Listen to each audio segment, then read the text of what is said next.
We, therefore, the representatives of the United States of America, in General Congress assembled, appealing to the Supreme Judge of the world for the rectitude of our intentions, do in the name and by authority of the good people of these colonies solemnly publish and declare that these united colonies are, and of a right ought to be, free and independent states, that they are absolved from all allegiance to the British Crown, and that all political connection between them and the state of Great Britain is and ought to be totally dissolved, and that as free and independent states, they have full power to levy war, conclude peace, contract alliances, establish commerce, and to do all other acts and things which independent states may of right do. And for the support of this declaration, with a firm reliance on the protection of divine providence, we mutually pledge to each other our lives, our fortunes, and our sacred honor.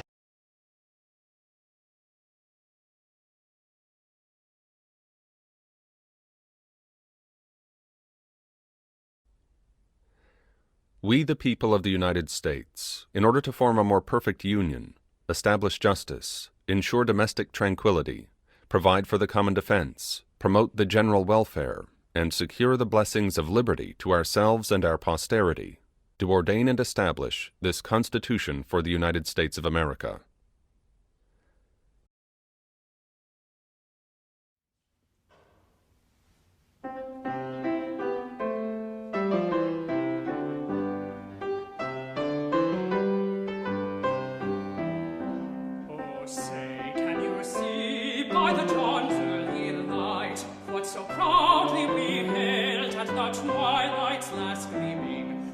Stripes and bright stars through the perilous fight, o'er the ramparts we watched were so gallantly streaming, and the rockets' red glare, the bombs bursting in air, gave proof through the night that our flag was still there. Oh, say does that star-spangled banner yet wave o'er the land of the free?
Star-spangled banner in triumph doth wave.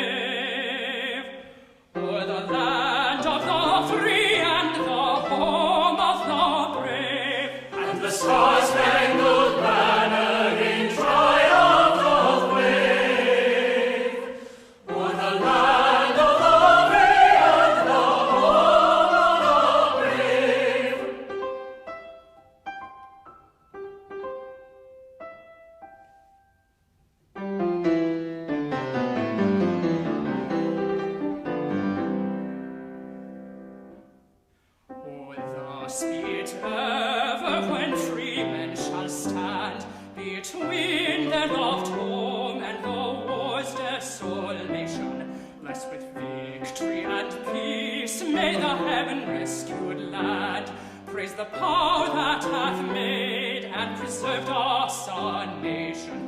Then conquer we must when our cause it is just, and this be our motto, in God is our trust. And the star-spangled banner in triumph shall wave o'er the land of the free and the home of the brave. And the star-spangled banner in triumph shall wave o'er the land of the free and the home of the brave.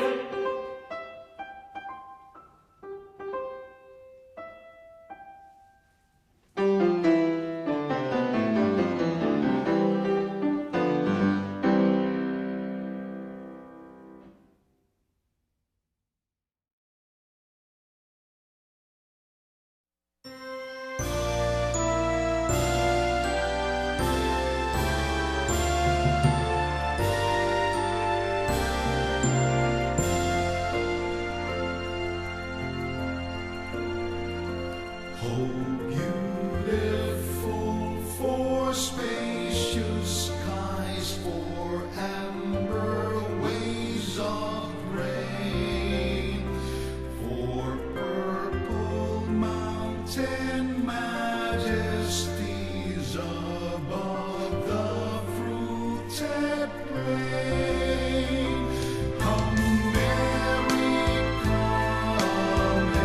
America, God shed His rays on thee, and crown thy good with brotherhood from sea to shining sea.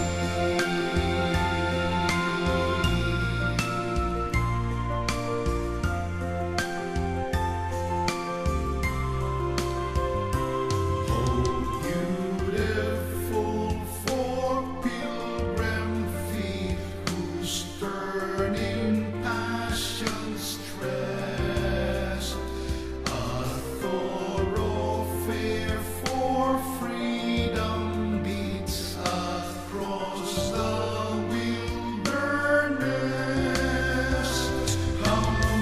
America, My fellow citizens, recent events have imposed upon the patriotic people of this country a responsibility and a duty greater than that of any since the Civil War.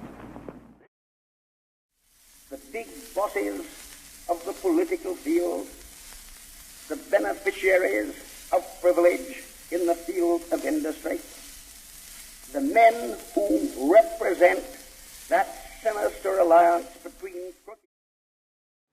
I am willing to admit that war has accomplished much in the progress of the world.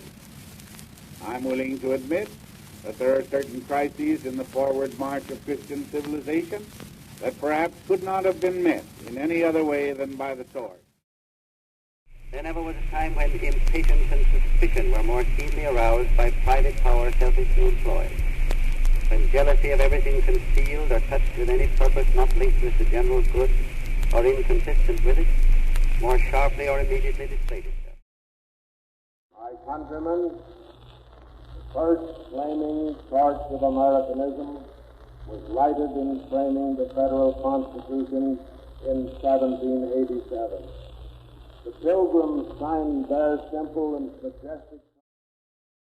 The expenses of the government reach everybody.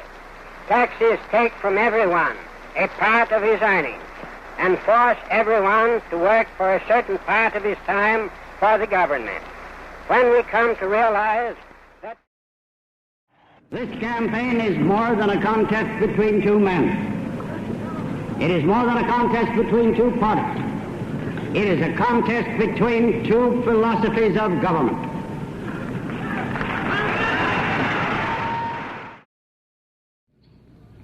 most vital to our present and to our future is this experience of a democracy which successfully survived crisis at home, put away many.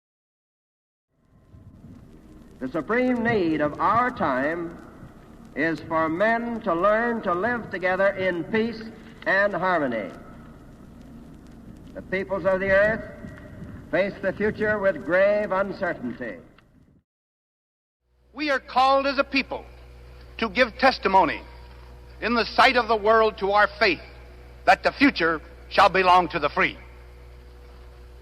Since this century's beginning, a time of tempest has seemed to come upon the continent.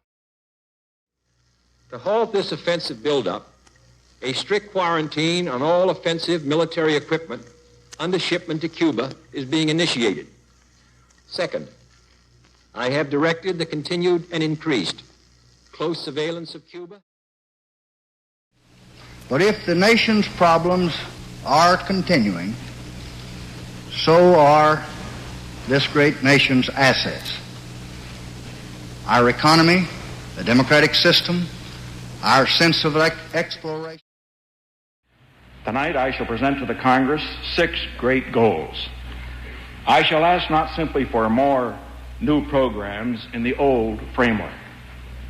I shall ask to change the framework of government itself, to reform the entire... As we begin our bicentennial, America is still one of the youngest nations in recorded history. Long before our forefathers came to these shores, men and women had been struggling on this planet. Our children who will be born this year will come of age in the 21st century. What kind of society, what kind of world?